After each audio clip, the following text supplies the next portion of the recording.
The David Pakman Show at davidpakman.com.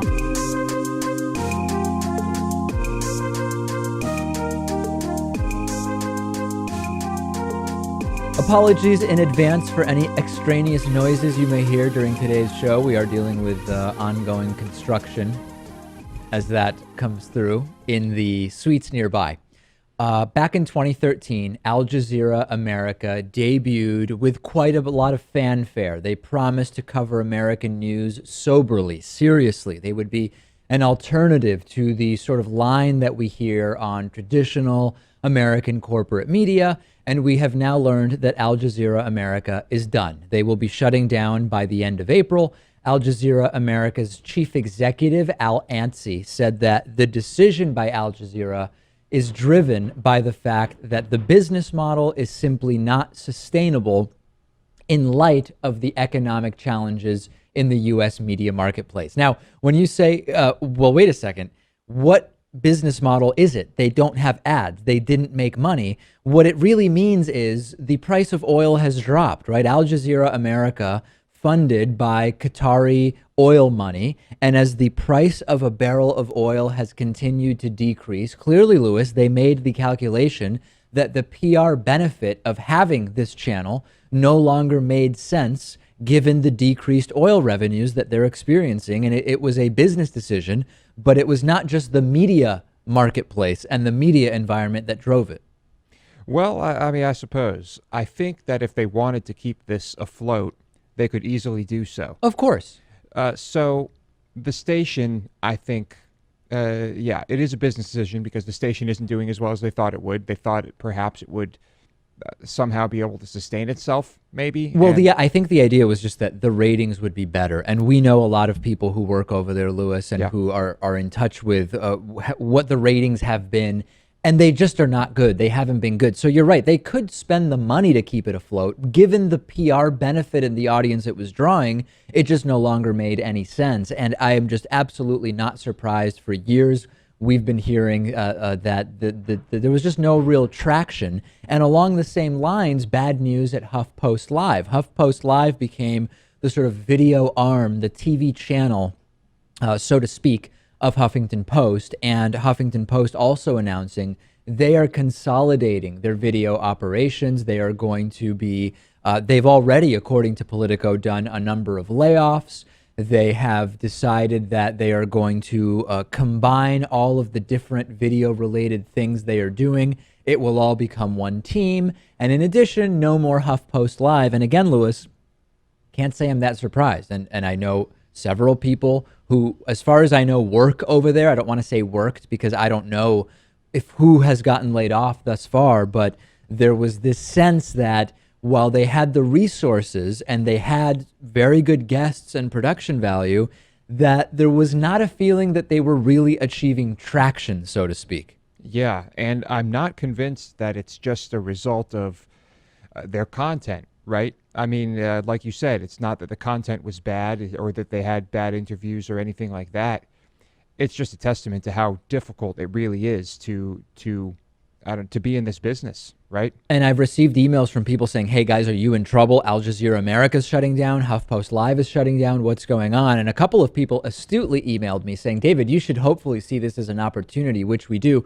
We are fortunately not in trouble. We never had the money that Al Jazeera had to begin with, but we also spend far less money, right? Our success has always depended and continues to depend on the audience. If the audience size goes up, our YouTube partnership brings in more revenue.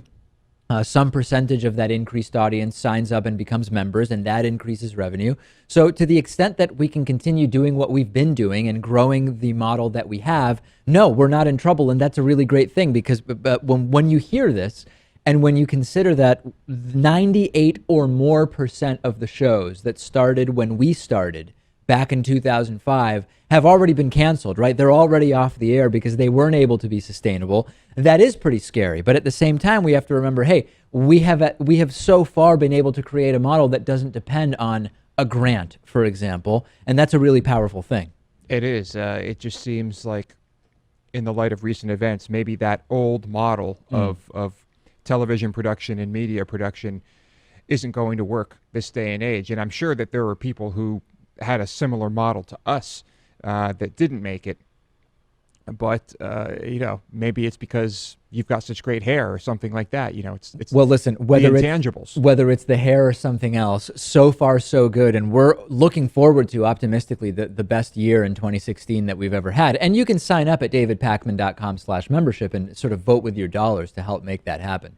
Even by the absurd standards of extremist Islam, I have a shocking story for you. An ISIL militant has publicly executed his own mother after accusing her of apostasy. In other words, leaving the religion of Islam. This is 20-year-old Ali Saqr al-Qasem, who reportedly shot his mother Lena in the head with an assault rifle in front of what is described as a large crowd. It was originally reported that the mother was in her 40s. The activist group Raqqa is being slaughtered silently, reported that she was 35. We don't exactly know. When I first heard this, Lewis, I said, this cannot be a real story. Let's see. I'm sure it's only being reported by one media outlet, but indeed not. This being widely reported by any number of credible media outlets. Lena al-Qasem understood to have been accused of apostasy. And now normally apostasy is leaving the religion formally. When you throw in ISIS, ISIS has had a sort of looser definition of apostasy, which means anyone who speaks out against or doesn't support ISIS. This is grim stuff. Yeah, I guess still pretty shocking. I'm sure this has happened before, but this is the first time we've heard about it.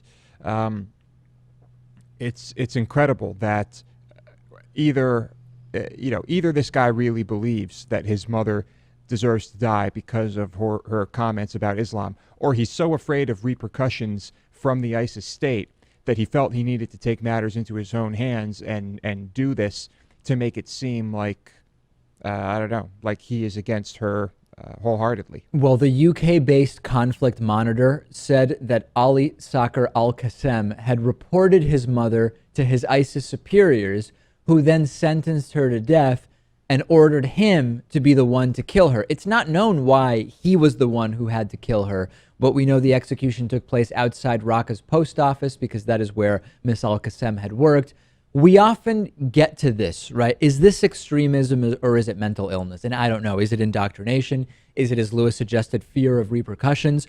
There are many people who, even by fear of death, would not kill their own mother, though. We have to ask the question, is this mental illness? And to be honest, I don't know the answer anymore. It's sometimes very difficult to tell the difference between mental illness and someone who has been completely indoctrinated. And you can step back and say, okay, put aside the threat from ISIS to this guy, put aside everything. Can anyone who is willing to and capable of murdering their own mother for sort of imaginary infractions be a sane person? Many people would say no. Doesn't matter what other circumstances you have. That is not someone who is of sound mind.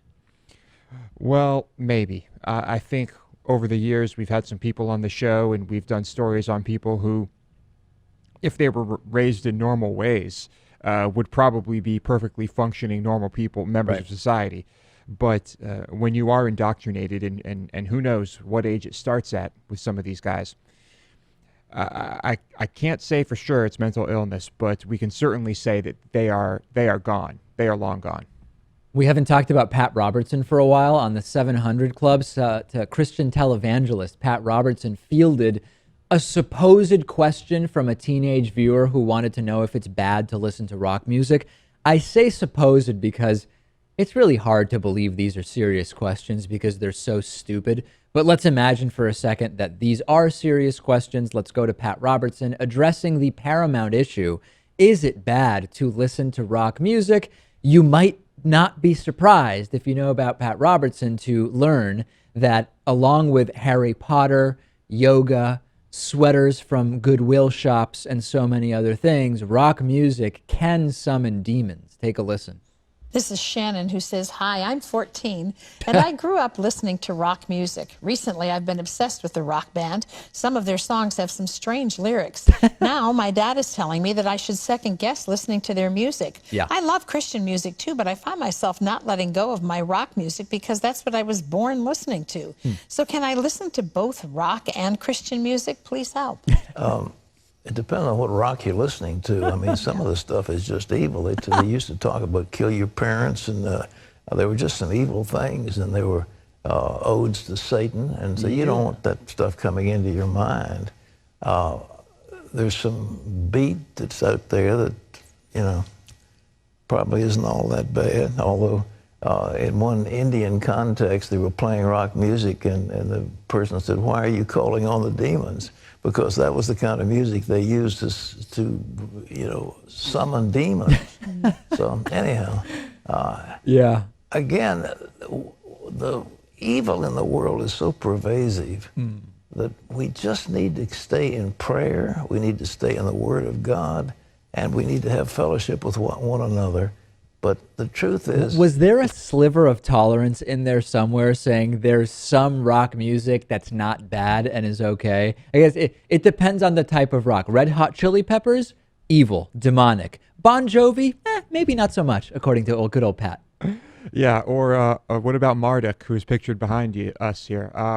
If this type of music summons demons, Dave, I would have like an entourage of like 1 million demons at this point. Well, they're invisible, Lewis. But right, imagine if it's Norwegian black metal. Would you consider that to be some of the most brutal music, Lewis, on this planet? Yeah, I mean, if anything is going to summon demons, that's the stuff.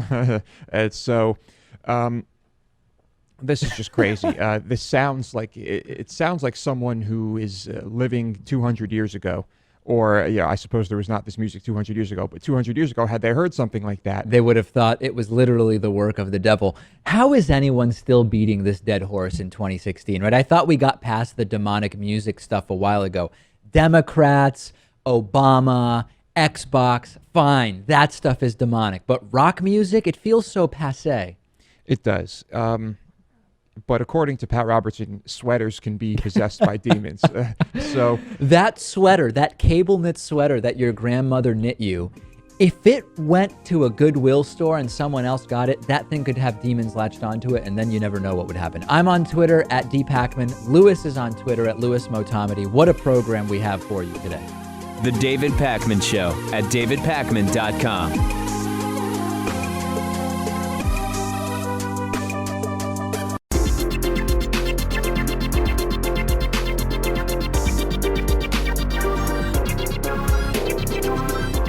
The David Pakman Show at davidpakman.com. The David Pakman Show, as we mentioned earlier, does depend on the support of our audience to stay on the air. If you don't want us to go the way of Al Jazeera America and HuffPost Live, as we learned yesterday, sign up at davidpakman.com/membership. Someone who recently signed up, our member of the day today, is Teresa White. Teresa, thank you so much for being a David Pakman Show member. Every Thursday, I like to recommend some kind of movie or book or something. Today, that recommendation is the TV series Childhood's End. This is based on the Arthur C. Clarke novel by the same name. It is a fantastic novel, and the concept is peaceful aliens come to Earth, humanity is living in utopia, disease is eradicated, people don't have to work, etc., etc. But the question, Lewis, what is the question? Does the utopia come at a price? And Sci-Fi turned this into a 3-part miniseries, 3 episodes, each about an hour and a half. So, okay, I recommend the miniseries. Do I think the miniseries is the best? No, I don't. But there are so few of these turning great sci-fi books into miniseries that I was still interested to watch it. And when you read a book, Lewis, the experience of reading Arthur C. Clarke is it's a singular experience in that you really build up images of what he's describing that are difficult to sort of explain. And when you see a series like this say, hey, here's how we're going to actually turn this into video, it can be interesting to see how a group of writers or producers interprets a book. And it is the story is still great, and the miniseries is good. Yeah, something I rarely experience because I just don't do much reading. Right. Lewis avoids that. I do. I guess you could say I avoid it. But it does sound interesting, and I love this type of thing, so I think it's worth checking out. I recommend your recommendation. Childhood's End, the sci-fi miniseries, and you can check out all of my recommendations at davidpakman.com/recommendations.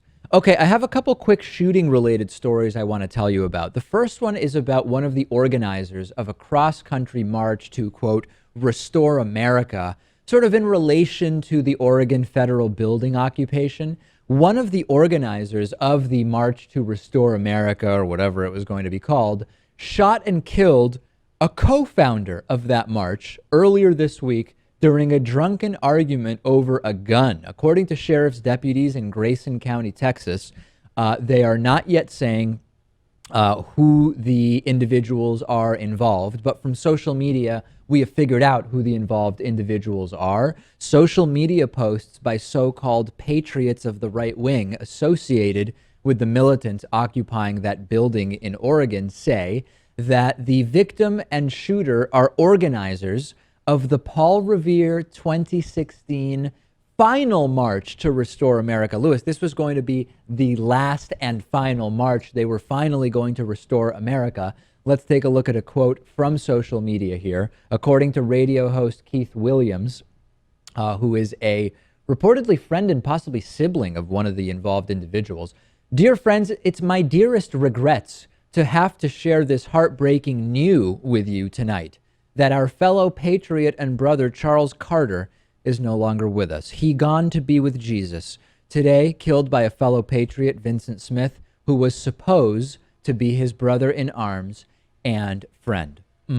Bill Williamson, another right-wing so-called patriot associated with the Oregon militants, said in a Facebook post that Smith shot Carter in a drunken dispute over a gun, saying Carter was intoxicated and pulled Smith's gun from its holster, and that Smith was able to draw a spare gun and shot his friend in the head. That's right, a spare gun. Not only do you need, Lewis, a good guy with a gun for every bad guy with a gun, you probably need two, because somebody could take your first gun. This is very disturbing. Where does it end? If someone takes your spare gun and your first gun, you need you got to have three. Yeah. As we know, alcohol and firearms don't mix.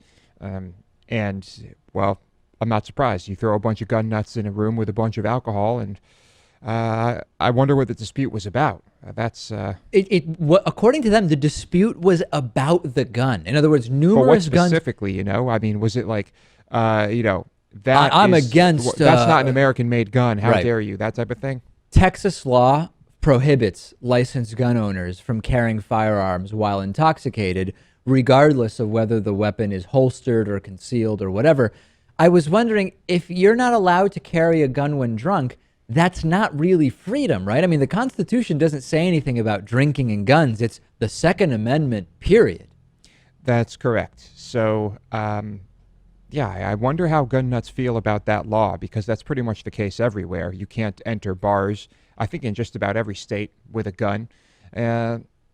Doesn't sound like freedom to me. When you're drunk, you actually have more of a need for a gun because you're more apt to be taken advantage of because your inhibitions are lowered. If anything, you should be extra encouraged to carry firearms when you're drunk, right? Yeah, I mean, if your waitress or bartender puts an extra beer on your tab, you need to be able to shoot and kill them immediately. Spare gun. I mean, just what I keep going back to is the spare gun was the one that ultimately was used in the shooting. It is just incredibly disturbing.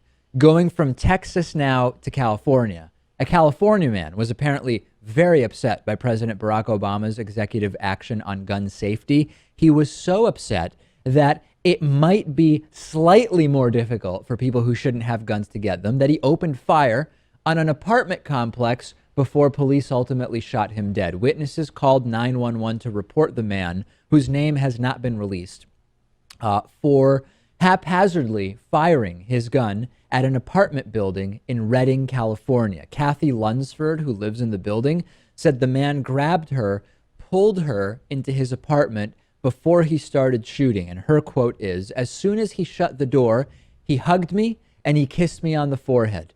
She said she had spoken to the gunman before, but said that they were not friends. And witnesses and others said that the gunman was ranting incoherently about gun control and the measures proposed by Barack Obama, who announced these executive actions last week. And one report says, we heard the 5 shots. Everyone was screaming. He came out screaming, Obama, Obama, Obama. Police told him to come out with his hands up, and he kept telling them, no, no, no. Initially, officers fired these non-lethal beanbags at the man, who still refused to drop his weapon. And eventually, police did shoot the man. This again, Lewis, mental illness, just a right-wing patriot upset about Obama. I don't know. Could be mental illness. Sometimes it manifests itself in these ways when that's all you hear about on media and what have you. So, yeah, I don't know. I guess I'm glad that the situation was handled and that there were no bystanders who were killed. Reports are that somewhere between 30 and 70 rounds were fired by the man. The Record Spotlight reported that the man had previous felony convictions, and it was also reported by the newspaper that a letter from the NRA, the National Rifle Association, addressed to the man was posted on the apartment's front window. The letter reportedly requested the man pay for a DVD that he had purchased from the gun lobbying organization called Combat Shooting and Home Defense Tips. This is exactly the kind of person President Obama doesn't want to see in possession of firearms, and some people have a problem with that. Some people, by the law, this is someone who should not have those firearms, convicted of felonies. Absolutely. And also notable, he was first shot with beanbag rounds, and he then walked in and out of apartments multiple times and was eventually shot dead. I honestly don't know the answer. I wonder what race the guy was. And I ask that because it's hard to imagine, and I'm glad to be proven wrong on this, it's hard to imagine that a black guy or a brown guy would be shot with beanbag rounds and then allowed to continue walking in and out of apartments while spraying somewhere between 30 and 70 bullets before eventually being shot and killed by police. I am not out there saying police should be killing more people and more quickly. I'm just curious as to how police decided to allow the spray of bullets to continue for a while before ultimately shooting this guy. Maybe police thought that this was a mentally ill man who needed help as opposed to some malicious, evil criminal. Right? That would be a huge victory. I mean, that would be fantastic if we had a story where police arrived and they said, hey, you know what? Even though the guy's firing his gun, we don't really have that many people around who are in danger currently. Let's do what we can to de-escalate first. I mean, that I think would be applaudable, laudable. Yeah, well, maybe police show up and they see a white guy, they say, oh, this guy's nuts. He needs medication. They see a black guy doing the same thing. They say, this is a dangerous black man. We got to take him down. We've seen too many of those stories, sadly. So the catch-22 here, the lose-lose, is if you remove restrictions on guns, the ammo-sexuals go and buy more guns. If you add gun safety rules, they also buy more guns because Obama is going to stop letting them buy guns at some point. So in a sense, we do have a lose-lose here. I suppose so. I don't see us passing any really meaningful gun legislation. So, Dave, I think we're going to be in a very bad place for a very long time until we have some type of awakening. Discuss this with us on our Reddit discussion forum at davidpakman.com/Reddit. That's REDDIT. We will take a break and be back with more. The David Pakman Show at davidpakman.com.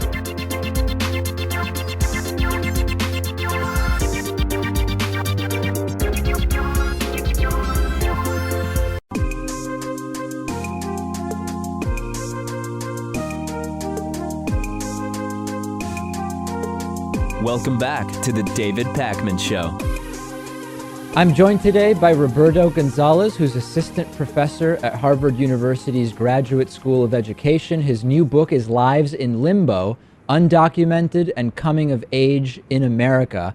So the 11 million estimated undocumented immigrants in the U.S., that's the number that we're working with. About 2 million have lived here since childhood. And in your book, you divide those 2 million up sort of roughly into two groups. Those who end up on the path that often takes them to college and to employment success. And then the other group which often ends up as early exiters, as you call them. They may be in dead-end jobs. Maybe they're dropping out of high school or graduating, but then not going on to college. Give us a sense first, introduce us, so to speak, into some of the factors that tend to send undocumented youth in one direction or the other. Yeah, well, first of all, thanks for having me. In thinking about your question, we tend to look at undocumented immigrants, this 11 million, as a population of 11 million undocumented workers.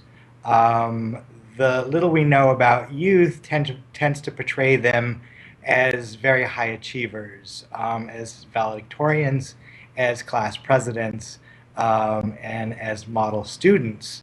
But these frames, these kind of one-dimensional images, don't capture the reality of what it means to be an undocumented young person coming of age in this country today.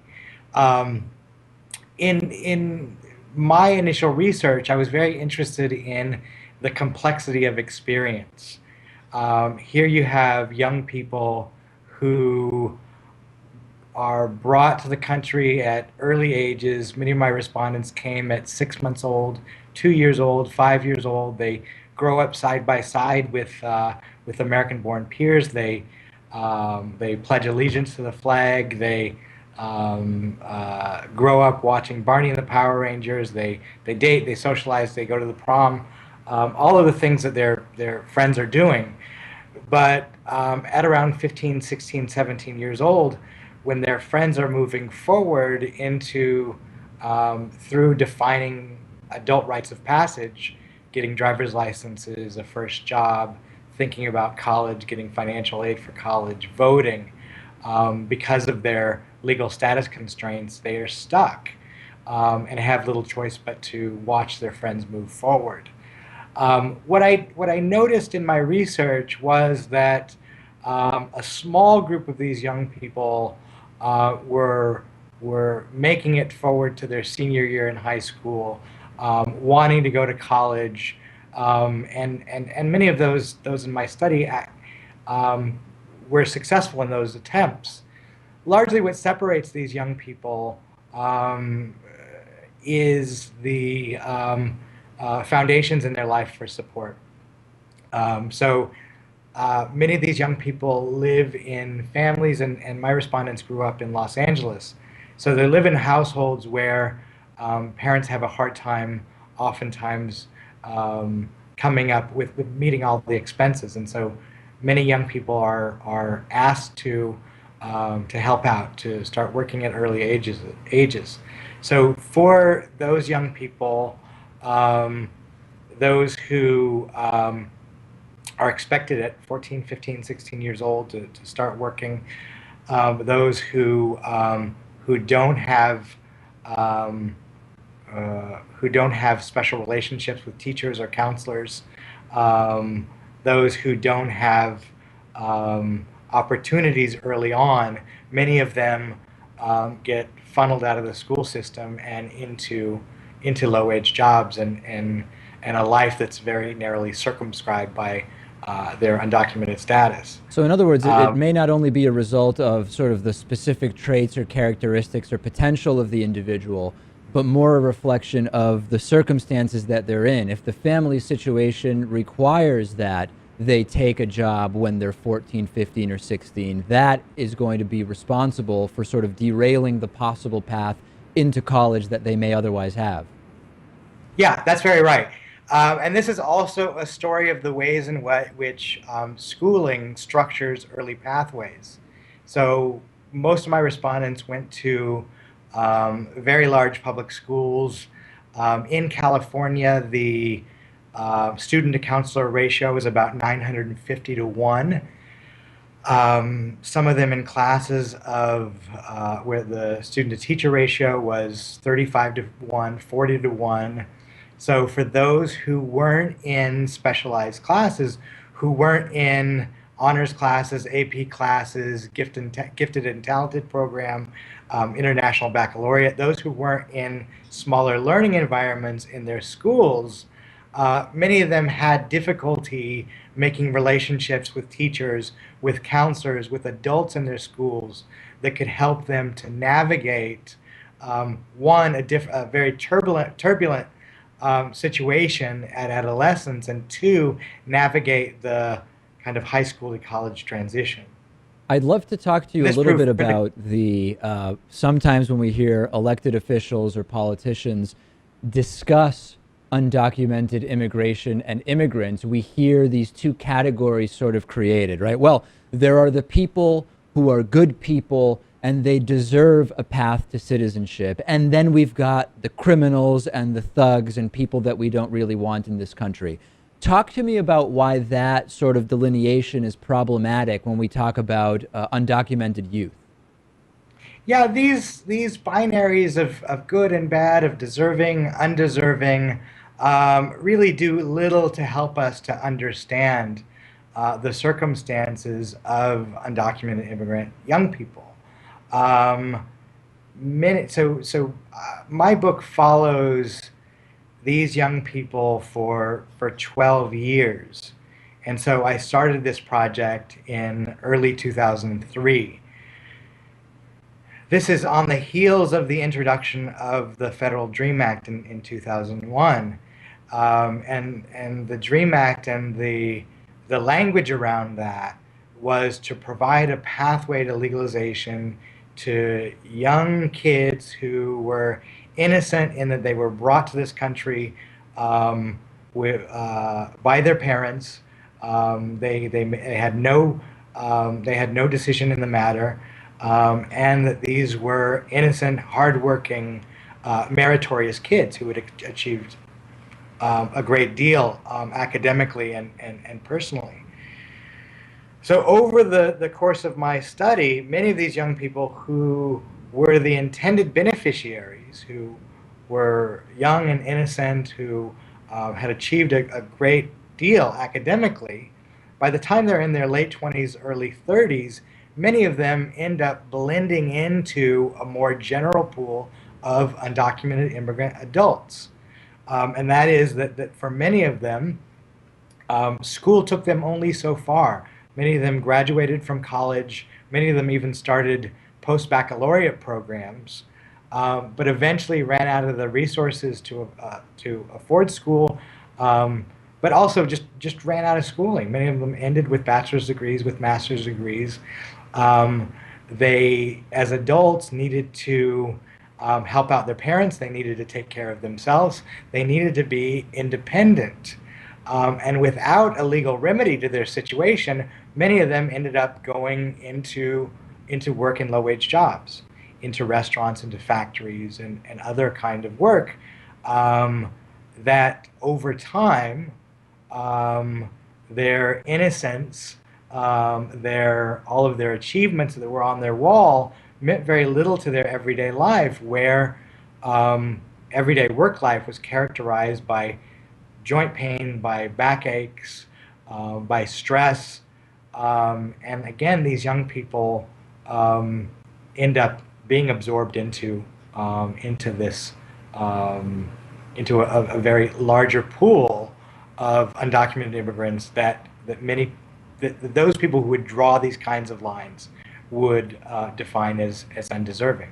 The last thing I want to touch on in the very limited time we have left, and you sort of alluded to this at the beginning, when these undocumented youth get to a certain age where they are not able to do some of the same things that their age peers are able to do. How do you describe this sort of transition to illegality that you write about in the book? Yeah, so if we think about this, that these young people, very different from their parents, their parents come to the U.S. and they're absorbed into, again, low-wage labor markets. They learn the ropes very quickly, how to kind of survive in this context. By contrast, their children, by virtue of their legal inclusion in K through 12 schools, grow up integrated into a powerfully defining institution, and as such, they learn these lessons that if they work hard enough, that if they dream boldly enough, that they can have success in this country. This is the ethos of the American dream. But again, at late adolescence, what I call a transition to illegality, as their friends are moving forward, they run out of legal options. And in doing so, it separates them from for the very first time for many of them from their peer groups. They watch their friends from the sidelines. For many of the young people that I talk to, they feel like for the first time that this feeling of being cast out, and it has profound consequences not only for their adult trajectories, but also for their identity formation, how they think of themselves as Americans, and their thoughts about belonging and exclusion. I'll remind everybody we've been speaking with Harvard University professor Roberto Gonzales. The book is Lives in Limbo, Undocumented and Coming of Age in America. Thanks so much for talking to me about this today. Yeah, thank you. It's been a pleasure. The David Pakman Show at davidpakman.com.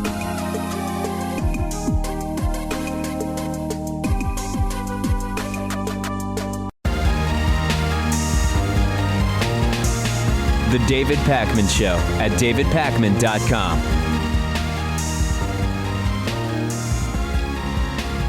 Earlier this week marked the return of Morality with Motamedi. This is a segment where Lewis addresses ethical and moral dilemmas. The setup this week was you have two drunk drivers. One hits and kills a pedestrian in a crosswalk. The other doesn't by chance because the pedestrian happens to jump out of the way.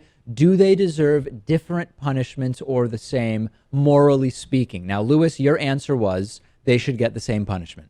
Yes. And I know people wrote in, well, I guess we can read the comments first and then I will address that. So one of the most interesting comments came from our friend Greg Stevens, who said, putting drunk driving aside, imagine the following generalized version of Lewis's hypothesis. Do we always evaluate the punishment for any act X based on the worst possible outcome of that act? Greg goes on to say, there are any number of examples of this that I think would appear ludicrous.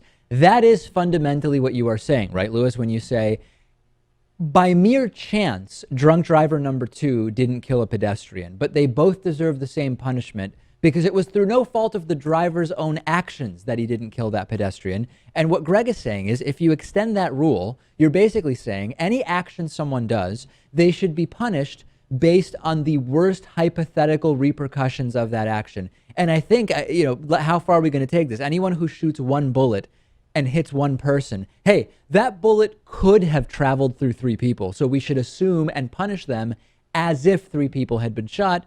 Doesn't really make sense, does it? No, I agree. That's why I'm saying that in the case of drunk driving, I know how clear the law is on this. Right. I know what the law is. I'm just talking about, from a moral standpoint, Sure. How do we feel that this should be handled?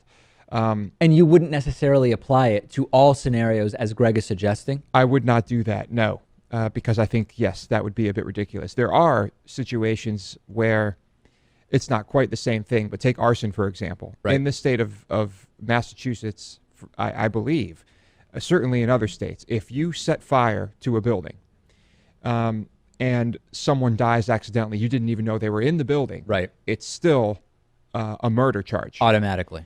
And so there are situations where laws like this, I don't know how to describe that, where that type of thing will happen. So for drunk driving, yeah. And a lot of people wrote in with sort of legal arguments saying, no, David, one of these situations is negligent manslaughter, the other is DUI, we know that, et cetera. It wasn't really a legal question. We know that the law sees these situations very differently. It was really a moral question. The legal arguments are absolutely legitimate, but we were focusing on the moral of it. Can you give me a scenario that is similar, but not drunk driving, where you wouldn't say the punishment would be the same, based merely on chance in terms of the repercussions? You mean any crime? Sure, yeah. Where it shouldn't be the same. So the opposite of my moral ruling on drunk driving. Exactly. Well, yeah, I mean, the shooting one was good. If a bullet could go through someone and hit someone else, or a bomb goes off and it could have killed more people, you're not going to charge the person for murder, X number of counts, the number of people in the building, right? You're only going to charge them for the people that are actually killed. So there's another example. But the drunk driving one is, a bit different, because if you want people to stop drinking and driving, it's taken very lightly in this country. I'm guilty of this myself. Well, when I was younger, I don't do that anymore. Lewis doesn't even have a car I don't anymore. even have a car. It's, you have to be more aggressive about it. Yesterday on the bonus show, we had Benjamin Dixon here, host of the Benjamin Dixon Show, and we got into a conversation about conflict metals and conflict minerals. And this got us into a conversation with Ben and with Lewis about diamonds. And I said, I believe diamonds are a complete and utter scam. I believe diamonds are artificially overpriced. I don't think there is anything particularly special about diamonds. And you can't ever really know if a diamond is conflict-free, according to a number of reputable jewelers that I've spoken with. I drew a line in the sand saying I would never buy a diamond, period. We had then Lewis comment on this. And Lewis, can you sum up sort of your view on diamonds that you said yesterday? It was basically exactly the same as yours. I don't see the point. It's an artificial market. It's an artificial item. It's kind of like, I don't know. I can't think of anything else to compare it to. Diamonds are really the big one. People have told us that we like diamonds and that women love diamonds and that you need to buy these things. And anytime there's a situation like that, I say, no, F you, I don't need to buy your product. All right. So Dan Burke, who is apparently a cartoonist, put together some hilarious comic strips of Lewis with a potential fiance and talking about diamonds. Let's put up the first strip. And if you're just listening, please look at the video clip for this, because it is just fantastic. And it depicts Lewis with a goatee and the entire thing. I mean, it doesn't exactly look like Lewis, but it's funny. And there's a woman wearing apparently what's like a one-piece bathing suit or maybe lingerie, saying, please, Lewis, please buy me a diamond ring. And Lewis just refuses, citing that David Pakman believes this is a complete racket. And the potential fiance here does not care what David Pakman thinks. She really wants a ring. Lewis brings up the conflict issue. And then Lewis's potential fiance says, if you really want to see conflict, don't buy me a diamond. And that is the first strip. And there's a second strip we will also put up, which is just as funny. And I show up here depicted in a black suit. I mean, that is not a suit I would ever wear, Lewis, but fair enough. I'm depicted that way. And I say, hey, Lewis, where's your girlfriend? And Lewis explains she wanted a diamond. And I told her no. And then as I walk away, Lewis is found thinking, dreaming of that girlfriend who was not to be his fiance, asking himself what he has done. These are really good, Lewis. Yes, I got a kick out of these. And I guess I could envision it playing out in that way. Except I wouldn't credit Dave for my thoughts on diamonds. Yeah, the last thing you would want to do when explaining to your potential fiance why you won't be buying her a diamond is saying, hey, David Pakman said you don't really know when a diamond is conflict-free. I agree with your judgment there, your instincts, Lewis, that you may want to keep that out when you explain this to your potential fiance someday. Yes, but I'd like to think that it will be understood that there will be no diamonds. Well, what you said yesterday, which I thought was interesting, and it's referenced in the strip, is any potential fiance of Lewis's who would demand a diamond ring for an engagement may already not be the right person for Lewis. I mean, that's ultimately what you came to on the bonus show yesterday, wasn't it? Yeah, I think so. That's not the type of person. I think that's probably not the type of person I even want to be around at all. Never mind. You don't even want to meet someone who has that attitude. Yeah. I highly recommend you check out yesterday's bonus show if you're a member. If you're not, sign up at davidpakman.com/membership and check out the January 13th bonus show. It was quite a discussion. We do have a voicemail number. That number is 219-2DavidP. Let's listen to a voicemail that came in. Hi, David. I just wanted to let you know that I really enjoy listening to your show. I don't agree with a lot of what you say. I'm actually, I'm a pretty religious Jew, and I'm pretty conservative, but I still enjoy listening to you. I find that you to be very thought-provoking. I like the way you present your thoughts, and I just wanted to thank you. I really enjoy it. All right, Lewis, a religious conservative who really likes the show, and she sounded very, very nice. I think if everyone in the world were like this woman, this just nice and respectful and open-minded, David, we'd be living in heaven. We would be in a far better situation. On the bonus show today, we will talk about an ISIL attack in Jakarta. We will talk about the details of the El Chapo Guzman arrest and much, much more. Make sure you're signed up for membership, davidpakman.com/membership. Sign up, get the bonus show. Check out the Lewis comic strips from today. You will love it.